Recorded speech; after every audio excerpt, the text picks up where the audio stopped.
Hello, and welcome to our Sunday Thoughts at Cork Unitarian Church. Today, I'll be reflecting on some various ideas about Christianity and Unitarianism. Sometimes people ask the question, are Unitarians Christians? It's an interesting enough question because Christians really don't agree among themselves as to who is and who isn't a Christian. For example, when I lived in the portion of the U.S. which is often called the Bible Belt, it was common for people in that area from certain Protestant denominations to use the phrase Christians and Catholics. You see, certain fundamentalist Christians clearly felt that Catholics were not a proper part of what they considered to be Christianity. Ironically, that view of Christianity, which excluded Catholics, seemed to overlook other Christian groups like Orthodox and Coptic Christians. That particular view of Christianity was parochial and small, just what those people knew of from their local experience, without any global or historical perspective. I have also found many Christians who are uncomfortable including certain groups, such as Mormons, Jehovah's Witnesses, Christian Scientists, among those who they regard as Christians. Historically, there have always been different groups and groupings of Christians, and Christians have always had problems agreeing on the definition of who was in or out. Going all the way back to the beginning, we actually have a story in Luke's Gospel where Jesus' disciple John actually complains to Jesus that a person who was not a member of their group was driving out demons in Jesus' name. According to that gospel story, Jesus told John to chill out. Club membership was not required. In later New Testament writing, we see that Paul did not agree with Jesus' brother James, nor did he agree with Peter. And Paul also seemed not to agree with various other unnamed individuals as to who was considered in or out of the Christian group. Now, historically, we know that in the early Christian church, there were various sects representing various points of view. Just a few examples. For instance, there were the Ebionites, who were observing Jews. There were Marcionites, who viewed the God of the New Testament and the God of the Old Testament were actually different people or different gods. And then there were the Gnostics, which included various different groups with various beliefs about the nature of Jesus and the meaning of the Gospels. All different types of Christians who could not agree on who was in or out. Eventually, when Christianity became the state religion of the Roman Empire, it became possible to legally standardize Christianity and either directly persecute or squeeze out any Christian group that did not conform to the approved point of view. However, this did not stop various points of view from evolving, particularly as new ways of thinking evolved and the resulting worldviews constantly reinterpreted Christianity. Many of these points of view would be considered heresy and suppressed, unless the local political authorities decided to allow them. So, for instance, in the Eastern Mediterranean, the political authorities allowed Christian perspectives that agreed with Orthodox beliefs. And in the Western European area, political authorities allowed Christian perspectives that agreed with Catholic beliefs. And a little later, and during the Reformation, certain Western European countries endorsed their own monolithic brands of exclusive Christianity. So, in parts of Germany and Scandinavia, the local government adopted Lutheran compliance.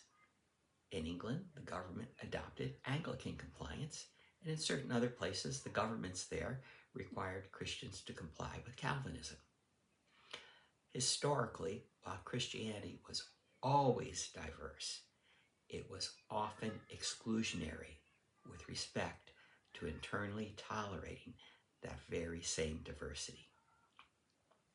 Now, Unitarianism and its close relative Universalism evolved during the Reformation and the Enlightenment. They were based on certain notions coming from newly evolving worldviews. As a rule, Unitarians do not think that everyone needs to have the same beliefs. Unitarians share values, not beliefs. So, for instance, collectively, Unitarians see the Bible as a library of traditional texts that describes people's evolutionary efforts in their search for God. Another way of expressing it is like this. If you were to, say, ask a Unitarian about the Bible, they might well say, culturally significant? Absolutely. Inspirational? Yes. Inspired? Not so much. Inerrant? No way. In a similar vein, collectively, Unitarians tend to see Jesus as an important religious figure and a moral teacher. Now, do Unitarians believe that Jesus is God? That is entirely up to them individually. So, can a Unitarian, for example, say, pray to St. Anthony of Padua if they lose something? Sure, why not? Do Unitarians believe that they are proper Christians? Yes, some do, and some do not. And for Unitarians, that is a personal choice. They do not have to all be in agreement on it.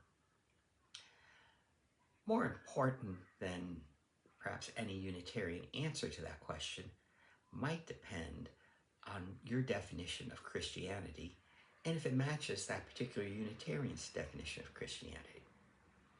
So just consider for a moment, in your definition of Christianity, is Christianity defined by beliefs or actions? Is Christianity defined by group identity or personal spiritual journey? Is Christianity defined by following or being? In summary, I'll say that Unitarianism has certainly historically evolved from within the larger Christian tradition, and that contemporary Unitarianism is greatly shaped by the philosophical thoughts, theological constructs, and worldviews that have inundated Western European culture for centuries and been derived from Christianity. But we leave it to each member of our Unitarian community to choose if they want to personally identify themselves as Christian. And personally, I would like to think that a good Unitarian would, by their everyday secular actions, be thought of as a good Christian by other Christians, as a good Buddhist by other Buddhists, as a good Muslim by other Muslims, etc. In other words, someone who is recognized for being godly in their everyday life. Now for our blessing. May we look beyond labels and strive to perceive the hearts of those around us. May we be open to inspiration and motivation from people of all points of view. May our virtue be known by our actions and essence rather than our affiliations or proclamations.